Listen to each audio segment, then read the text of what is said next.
15 February रोजी सायंकाळी अकोला शहरातील राऊतवाडी परिसरात 2 गटांमध्ये सुरू असलेल्या मारहाणीचे वृत्तसंकलन करण्यासाठी गेलेले आजतकचे मीडिया प्रतिनिधी धनंजय सापळे व सिटी न्यूज चॅनलचे प्रतिनिधी अकबर खान पठाण यांना वृत्तसंकलन करतेवेळी श्रवण सूर्यवंशी याने अश्लील शिवीगाळ करीत मारहाण केली। आरोपी सध्या फरार असून या आरोपीला त्वरित अटक करून आरोपीविरुद्ध पत्रकार संरक्षण कायद्याअंतर्गत गुन्हे दाखल करून कठोर कारवाई करावी या मागणीकरिता अकोला जिल्हा पत्रकार हल्ला कृती समितीद्वारे जिल्हा पोलीस अधीक्षकांची भेट घेण्यात आली। पत्रकारांना धमकावणे, पत्रकारांवर हल्ला करणे हे प्रकार अलीकडच्या काळात खूप वाढलेले आहेत। खरं म्हणजे या समाजाचं आरोग्य निकोप राहावं, समाजात कायदा आणि सुव्यवस्था राहावी यासाठी पत्रकार अहोरात्र प्रयत्न करतात आणि त्यांच्यावर जर असे हल्ले होत असतील तर ती बाब निषेधार्ह आहे। अकोल्यामध्ये जो प्रकार झाला त्या संदर्भात माननीय जिल्हा पोलीस अधीक्षकांकडे रितसर निवेदन दिलेलं आहे। सगळ्या पत्रकार संघटनांची मागणी आहे की संबंधितांवर योग्य ती कार्यवाही व्हावी।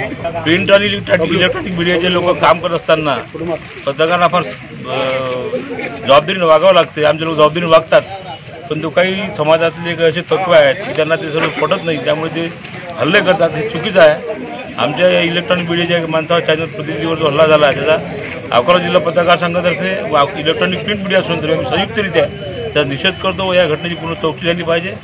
SP साहेबांना आम्ही विवेक राऊत आणि मोहम्मद अब्दुलकर आमच्या संघटनेचे लोक जॉईंट आम्ही भेटलो आणि SP साहेबांनी आश्वासन दिलं आहे की यापुढे असं होणार नाही, त्यात पूर्ण इन्क्वायरी करतो। आमचं म्हणणं हे प्रकरण तुम्ही सांगा लोकांनी पत्रकार संरक्षण कायद्याअंतर्गतच कारवाई झाली पाहिजे, त्या अंतर्गत गुन्हा दाखल झाला पाहिजे। त्यानंतर असे प्रकार होणार नाही।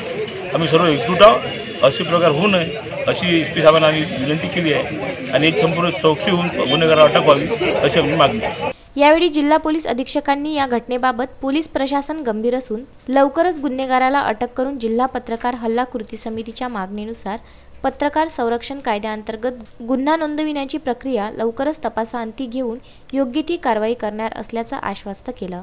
समाज माध्यमात काम करीत असताना पत्रकारांशी असे प्रकार घडू नये याबाबत निर्देश देण्यात आल्याची माहिती जिल्हा पोलीस अधीक्षक यांनी दिली। यावेळी अजय डांगे, सुधाकर खुमकर, विवेक राऊत, अनिल माहोरे, विठ्ठल वाघ, पद्माकर आकरे, प्रकाश भंडारी, राजेंद्र काकडे, उमेश अलोने, नरेंद्र देशमुख यांच्यासह आदी पत्रकार उपस्थित होते। वर्षा मोरे, विदर्भ न्यूज, अकोला।